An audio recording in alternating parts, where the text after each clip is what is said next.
How's it going, ladies and Bruce's up? I'll be Sixkilla. Welcome back to the Divine Deception. It is finally time for the final chapter in the game.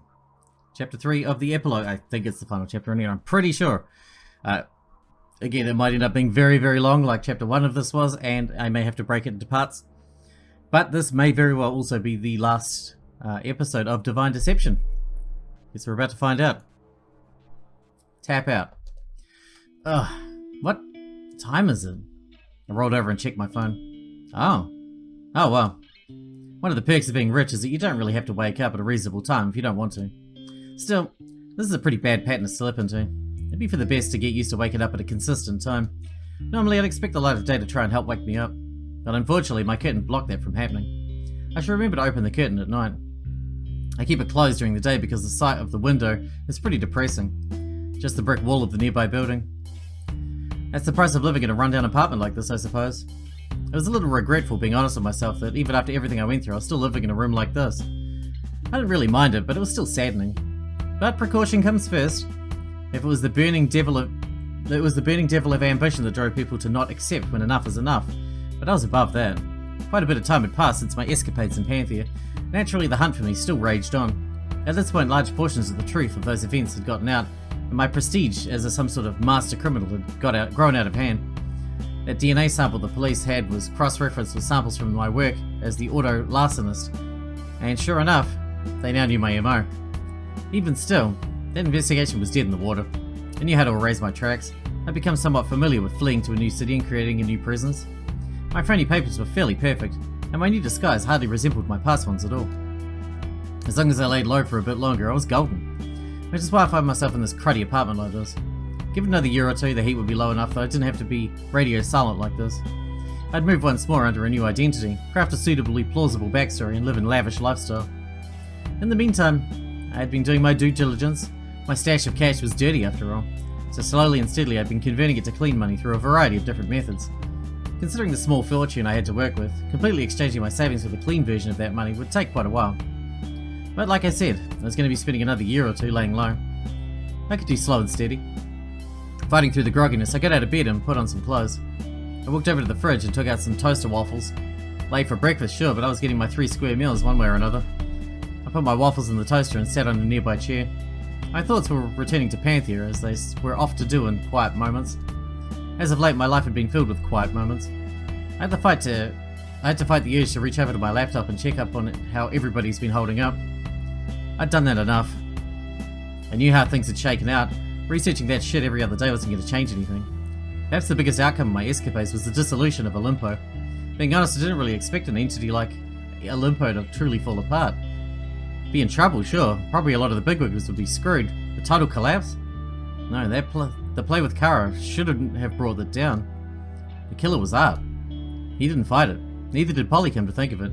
Odin, he sure as hell fought it. And neither of the brothers were in any position to try and keep Olimpo together.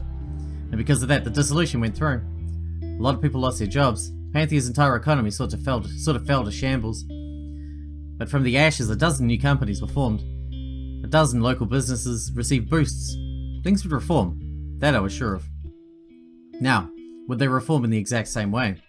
With so many similar conditions, with the core causes of Olimpo unchanged, was Panthea doomed to bow down to a new Olimpo? That remained to be seen.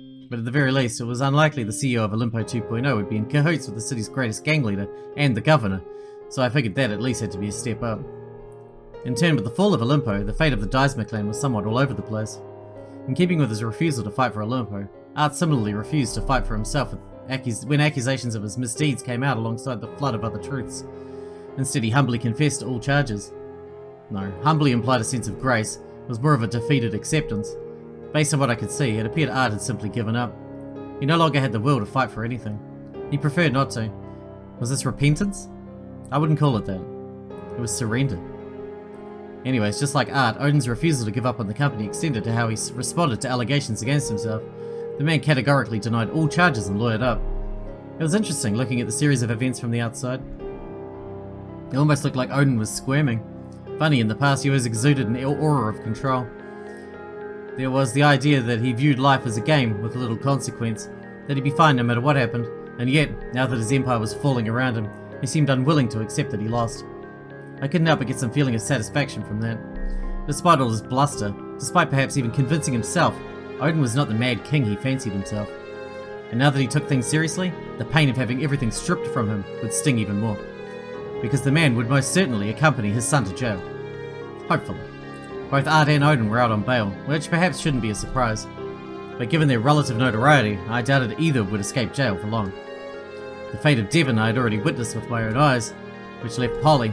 Would he go the way of his brother, confessing and accepting his wrongdoings? Of course not. He too was not content to go down without a fight. However, unlike his father, he chose not to fight legally, instead amassing all the assets he could and going on the lam. In my eyes, this seemed like a far more effective strategy. Sure, Polly Dyson was a pretty high-profile figure. Common sense would dictate that it's only a matter of time he was captured. But the man had a lot of money to play with, and a lot of desperation to avoid facing the consequences of his actions. There was a distinct possibility that, like he had the rest of his life, Polly would avoid responsibility. But as someone who lived on the run, I knew more than most that it was a lifestyle that few could handle. I mean, I was fine with this sort of thing. But for Polly? It might be a fitting punishment in itself. Then there's Kara. Technically speaking, she was the CEO of Olympia, albeit for a few minutes at longest. You'd think she'd be a big deal coming out of this. So it's funny then that she disappeared in such a fashion. Yep, that's right. Not long after everything went down, Kara went missing. She became radio silent on all her social media platforms. There's been no sightings of her, at least, not that I can tell. She's just gone. Despite everything about me, I'm actually not inclined to pin this on anything nefarious. I know, it's a bit ironic coming from me. But I'm serious, I just don't get that vibe. Nobody should have been after her, not really. Maybe Odin? All the main players who could conceivably disappear Kara had much bigger things to deal with than her. No evidence of any foul play according to some police reports I intercepted. In all likelihood, she probably just decided to make herself scarce for whatever reason. Off the top of my head, I could think of a dozen explanations, which felt plausible enough. Overall, my gut told me that this is a scenario of Occam's razor, not another JC. Still, the curious side of me would have liked to know exactly where she ended up. Olympia wasn't the only institution affected by my proverbial firebombing, of course. As above, so below. The duets also collapsed after everything I did. Obviously, a civil war broke out, which did a lot of damage, not gonna lie. But who's the civil war between? Lara's already dead. Marduk's dead, Lara's dead, Yi should have full control pretty much. Bodies ended up littered all over the various streets. But, not all bad news, the war was fought on numerous fronts. Many members were arrested with all sorts of information getting leaked to the police. Overall, the fight raged fiercely for a short time with no clear sides. It was a whole mess of chaos, quickly moving behind the scope of simple Yi supporters versus Lara supporters. What really brought it to an end, beside the fact that the organisation had only had so many people to be killed or arrested or to flee the city, was Baldera, chief of police. Understanding the gravity of the situation, she went semi-police state on Panthea, hiring many new recruits, conducting several raids and having officers stationed all over the place. A bit too authoritarian for my taste, being honest, but it did effectively shut things down. Between the policing and the war, the duets were pretty much destroyed for good. After things settled down, Baldera relaxed her force somewhat. Still, given everything that had happened, the power vacuum left by the duets actually has not been filled yet. Who knows, maybe organised crime in Panthea is through. Unlike businesses, there doesn't have to be a prevailing gang. Plenty of cities are without them. It was just too soon to make any confident guesses as to Panthea's future. I wasn't an optimist. When I reflected on the duets, I couldn't help but picture Yi. Sensing the shifting tides, Yi remained a step ahead. He went to the police station and confessed himself, made Fang do the same at the same time. Did so at the same time. Probably a smart move on his part. He'd stayed on the outside for long. He likely would have been, had he stayed on the outside for long, he would have likely been shot in the back of the head before too long. This way he could live to fight another day. The two were promptly thrown in jail and charged with a whole litany of crimes, likely to lock him away for good. In theory, a just outcome. But I don't know. I've had a residual bit of anger welling up inside me. Thane, Lara, Yi, Marduk, all four were bad people. Criminals in the truest sense, and yet out of those four, Yi was the one who came out of this alive. That didn't feel fair. It was a thoroughly irrational thought, I'll be the first to admit it, but I had it all the same. Doubly so when you consider that I had the opportunity to rectify that, to kill Yi just as I had Thane and Marduk.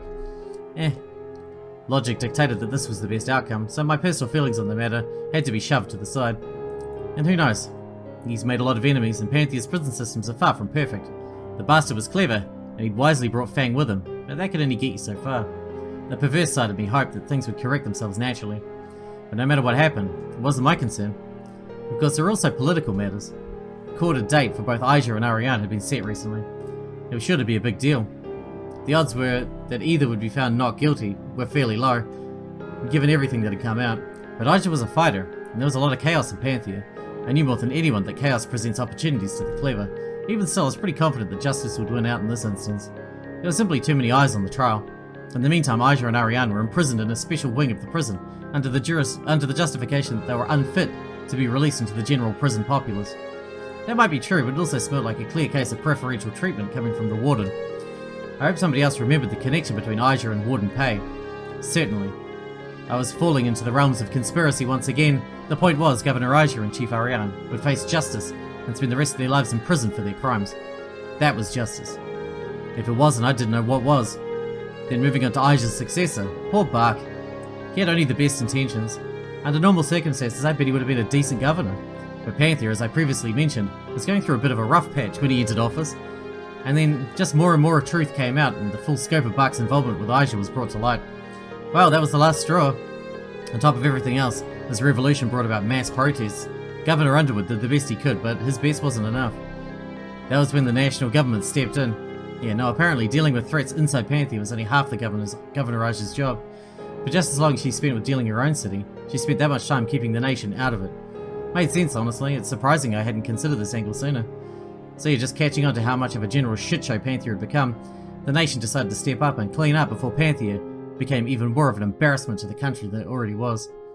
Bark was taken out of office and a representative from the national government was appointed as the temporary governor until a shock election could be held. The whole thing was only vaguely constitutional, but that had rarely stopped the national government in the past. Under the circumstances, nobody was really complaining. As for Bark, well, I hoped he would still land on his feet. Unlike a lot of the figures I met in Panthea, Mr. Underwood never struck me as the type with the skills to succeed, no matter the situation. But at the same time, most of the people who did strike me with that sort of impression either wound up dead or in jail, whereas Bark had somehow managed to avoid serious repercussions at every turn. If I were the gambling type, which I was, I bet he'd find a way to make it work. At the very least, his act of making Baldera Chief of Police had not been undone. Good, probably. Chief of Police Vasquez had been doing her best to prevent the city from falling into total anarchy at a time where it seemed impossible. To that end, she was successful. Honestly though, that didn't really say a lot about how good she'd do. Contrary to popular belief, it wasn't too hard to be the head of the authorities at peak times of unrest. In my eyes, your real worth is revealed how you handle more subdued times. I hope Baldera would be up to the challenge. But I knew better than most how power acts upon you just as much as you act upon it. In some ways I regretted making Baldera the Chief of Police. The last thing I wanted to see was to see her become the type of person I hated. But if there was somebody that could resist that change, and could actually help rebuild Panthea, I trusted Baldera. To my surprise, she'd actually used the number to try and get in contact with me. I didn't think she'd ever use it, certainly not this soon. I stood corrected. In the voice message, she claimed that she didn't want to be making the call in the first place, but she felt like she had to let me know something.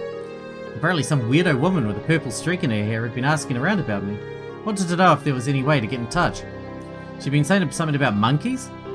To be honest, I was having a hard time following Baldera at this point. Obviously I had no idea who this woman was, or what she wanted. On some level, I wondered if Baldera was just making the whole thing up as a pretense for calling the number. She ended the call with another plea to return and help fix things. Sorry Baldera, but I had made my choice. Seth, meanwhile, was now off the force. It was inevitable. Too many people were present when he was outed as a duat rat. The decision to keep him on couldn't have been unanimous. It was only a matter of time for something to leak to the press. To help the force save face, Seth resigned himself. It was probably for the best. In some ways, the man should be thankful he wasn't going to jail for what he did. So many people had been doing far less than he had. Instead, he just seemed content to spend the rest of his life working as a journalist. Yeah, that's right, a journalist. One with a bad reputation too. Following the steps of Cain, bizarrely enough. That said, I couldn't say I hated the choice. As already evidenced, the line between journalist and detective was more arbitrary than it might first appear. I wish Seth the best in his new endeavours. And then there was Krish, the one person I should never have gotten involved with. And yet I'm glad I did. Following the burst of chaos I created, Krish immediately got onto work on that book of theirs. In stunning time, they finished it and sent it to their publishers. It was actually picked up and the book was released and sold decent numbers. This is thanks to Krish's leveraging their position in all the chaos to increase their own notoriety. Smart. The book was a fictional crime story, something of a thriller, though with a slight fantasy twist. I noticed one of the characters bore a suspicious resemblance to me, and they weren't exactly portrayed in the greatest light. Fair enough. I purchased a copy of the book, and with a red pen, I wrote all over it, giving it my feedback, highlighting the positive points and proposing changes to some weaker points. Then I sent the book to Krish. Who knows if they'll ever get it, much less read it, much less appreciate it. Still, after I sent the book, I felt a sense of peace. I was glad I did it. At this point, my waffles had been ready for a while, and yet instead of grabbing them, I stood up and began pacing. I like to pace when I was lost in thought. Help me think. Panthea, City of Opportunity. The moniker couldn't be more accurate right now. The place is filled to the brim with potential. Yes, potential. Maybe I'd change nothing. Maybe out of the chaos a similar system would be formed. More corrupt politicians, more oppressive businesses, more senseless criminal violence. Certainly all these things were possible, but I wasn't such a pessimist to think that they were inevitable. Some people like to say shit like everything comes at a cost. Life is zero sum. I can't disagree more. It's brain-dead logic to think that things can't improve across the board. I'm not so naive to think that Panthea could become a sort of utopia that Zahak and Kane thought it could be. Creating heaven on earth is a fool's task, but all the same, I think a change for the better was absolutely possible.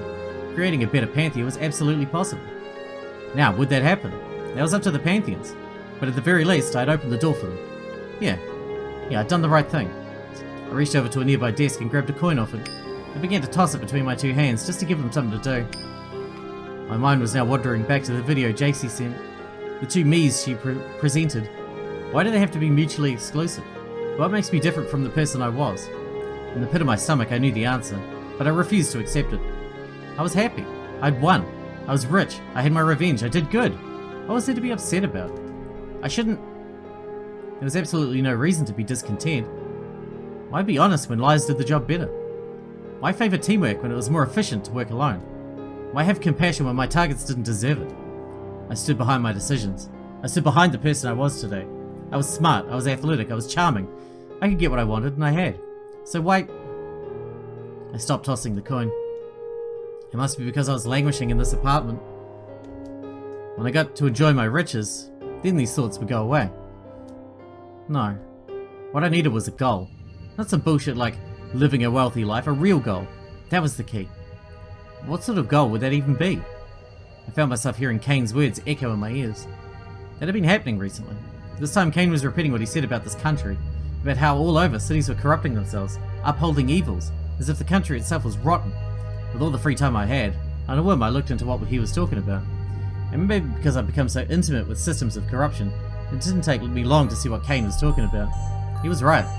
I saw the telltale signs of secrets and sin being covered with a positive exterior in all sorts of cities. They were all different signs, sure, different signs of hidden problems I'd imagine, but all the same I saw them all over. How many Pantheans were there? And what would stop them? Who could stop them? Well, there was at least one person with such a resume. I said I'd leave good enough alone, but still, I was a good person. And as a good person, it's not your duty. Is it not your duty to step in and do good when you see something wrong? It'd certainly be more fun than wasting away in my crummy apartment or a fancy mansion investing stolen money and sitting on my ass. Like JC said, I should be putting my skills to good use. Hell, like Baldura said, helping rebuild cities? Not my skill set whatsoever, but tearing bad ones down? Now that was something I could get behind. Was this a really stupid idea? Probably. But should I go through with it? I couldn't say. Then I looked down, to the coin in my hand. Everyone wants to claim as much power as they can, but there is a power higher than any man can acquire. Chance. I'd made decisions for other people for too long. It was time that something else made a decision for me. So to retire on top, or to put back on the masks. It's a gamble either way. Well, don't you love a cliffhanger? I mean, it's not much of one. I know what happened, as do you. But still, it's nice, just in the abstract sense. Well, first things first, we gotta settle any lingering bets. For instance, you bet that Baldura will get in contact with Mercury by the end of the scene. And while Mercury hasn't, actually gotten in contact with her, Baldura did use the card, so I'm counting it. Congratulations. But I have one more question for you, and it's a big one, so listen up. Do you think that the story had a happy ending? I mean, yeah, as happy as I could imagine it being. I see. A reasonable viewpoint, I have to say, but that means you lose. The very first bet you made, that is. Whether or not the story would have a happy ending. If you yourself think it had a happy ending, then it's pretty clear you're not getting any chips. Okay then, well, you've had all the chances in the world to win chips. It's time for you to measure up, see how you've done. In the end, after everything's said and done, you've won. 96 chips, congratulations. This isn't the biggest number I've seen, but hey, it's something. It's not 146 chips, but who's counting? The main point is, it's time to go shopping. Hit it. Store's open for business. What? Ask easy?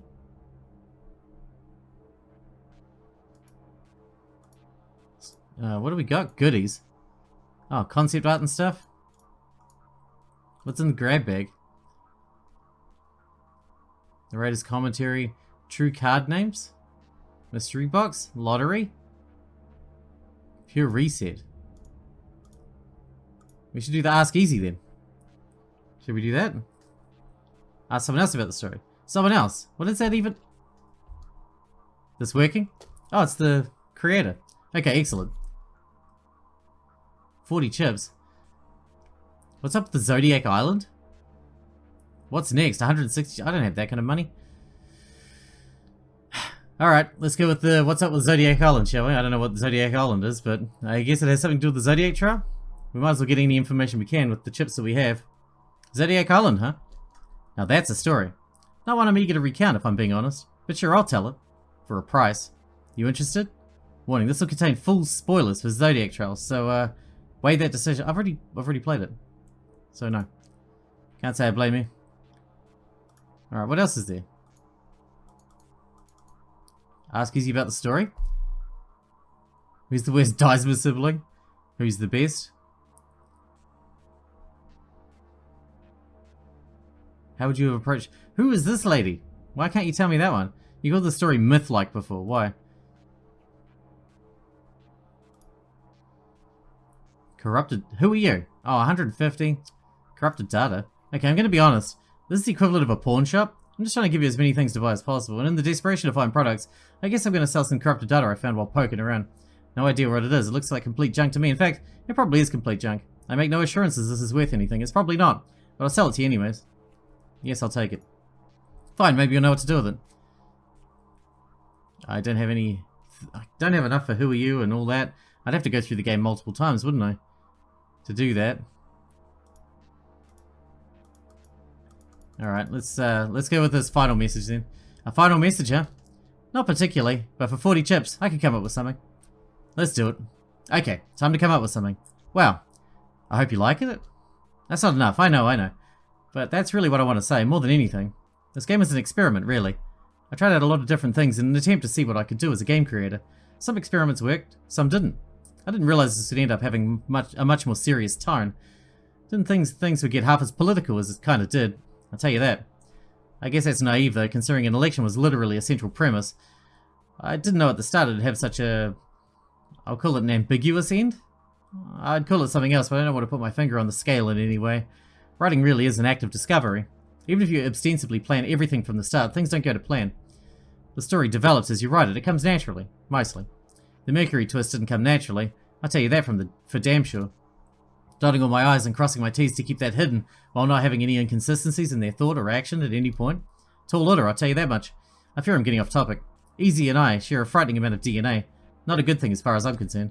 Anyways, final message. Hope you had fun. No, that's not it. That's not right. I hope this is worth it for you. I hope this gives you things to think about. I know it has for me. Alright, let's go. Wow, that was weird. Just got a wicked headache. Well, let's forget about that. Okay, I'm done here. Done shopping? Okay then. Well then, I suppose the burden of bringing this sordid affair to a close falls on me, but that doesn't feel right.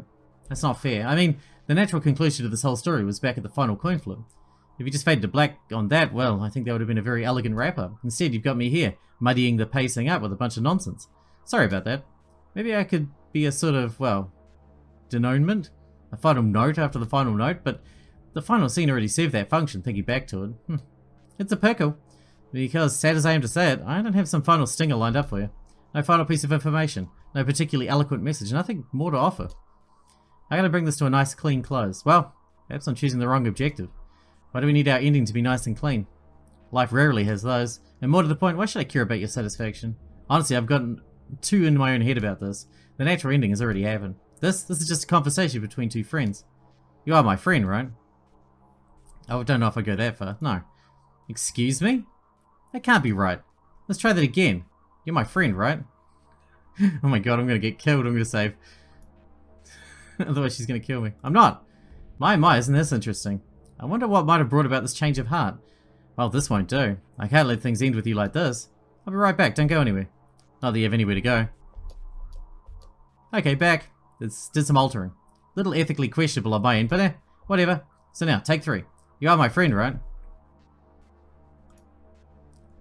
Of course. Of course you are. So then, as your friend, let me say this. You've been a wonderful captive audience. I hope you enjoyed the story I weaved for you. Now then, I'll leave you alone for now. You'll be coming out of this soon enough.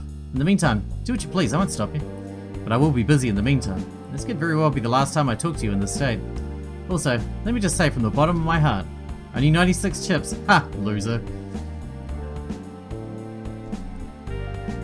And that is it. Divine Deception done. Oh, jeez. It's very hot in here. It's a shame we didn't get enough chips to actually see all those other big ones. Like who Easy actually is. I would like to know that one, but I'm not going through the whole game again doing chips. I don't think. Anyway, I'll let the credits roll. I hope you guys enjoyed it. That was a good ride. Lots of good twists. Very well written. Enjoyed it a lot. Hope you guys enjoyed the ride too. It was a very, very long one. What are we at? Episode 60-ish? 61? I don't know. Something around there. Thanks for watching. Thanks for getting out to me, and I'll see you in the next one.